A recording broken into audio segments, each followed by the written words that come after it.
Bears on the market. അപ്പോൾ മൊത്തത്തിൽ കരടികളുടെ ഒരു അതിപ്രസരമാണ് ഇപ്പൊ നിഫ്റ്റിയിൽ നടന്നുകൊണ്ടിരിക്കുന്നത്. അപ്പൊ ഇന്നലെ നിങ്ങൾ കണ്ടിട്ടുണ്ടാവും മാർക്കറ്റിൽ ഏകദേശം ആ ഒരു 23,800 എന്നുള്ള റേഞ്ച് ക്ലോസ് ചെയ്ത് 23,500 വരെ എത്താറായിട്ടുണ്ട്.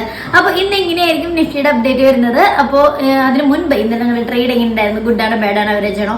ഞാൻ കുറച്ച് നേരം ഇരിക്കാൻ പറ്റുള്ളൂ. അപ്പൊ ആ ഒരു ഉണ്ടാക്കിയ പ്രോഫിറ്റിനെ കാണിച്ചിരുന്നു, അതിവിടെ ഓൾറെഡി പേജിൽ ഇട്ടിട്ടുണ്ട്, അതിവിടെ കാണിക്കാം. അതേപോലെ തന്നെ എങ്ങനെയുണ്ടായിരുന്നു നിങ്ങളുടെ, അതുപോലെ ഇന്ന് എങ്ങനെയായിരിക്കും മാർക്കറ്റിന്റെ അപ്ഡേറ്റ് വരുന്നത്? അപ്പോൾ ഇന്ന് നവംബർ 14 ശിശുദിനം. അതിനൊപ്പം തന്നെ ഇന്ന് എങ്ങനെയായിരിക്കും മാർക്കറ്റിന്റെ അപ്ഡേറ്റ് വരുന്നത്? ടുഡേസ് നിഫ്റ്റി അപ്ഡേറ്റ് വിത്ത്. അപ്പോൾ നവംബർ 14 കാലത്ത് 8 കഴിഞ്ഞിട്ടുണ്ട്. ഈ പറഞ്ഞ പോലെ നിഫ്റ്റി വീണ്ടും താഴോട്ട് തന്നെയാണ് പോകുന്നത്. അപ്പോൾ ഒരു സെൽ ഓൺ റൈസ് ഒരു സ്ട്രാറ്റജി എടുക്കായിരിക്കും ബെറ്റർ. കാരണം കൂടുതലും ഇറങ്ങാൻ തന്നെയാണ്, താഴേക്ക് പോകാൻ തന്നെയാണ് സാധ്യത. അതുപോലെ തന്നെ ഈ ഒരു ഇന്നലെ നിഫ്റ്റി ക്ലോസ് ചെയ്തിരിക്കുന്നത് 23,559.05 ഇനി ഇത് താഴേക്ക് 23,500 ക്ലോസ് ചെയ്യുകയാണെങ്കിൽ 23,300 ആ റേഞ്ചിലേക്ക് എത്താനും സാധ്യതയുണ്ട്. ചെറിയൊരു ബൗൺസ് ബാക്ക് പോകാൻ സാധ്യതയുണ്ട്.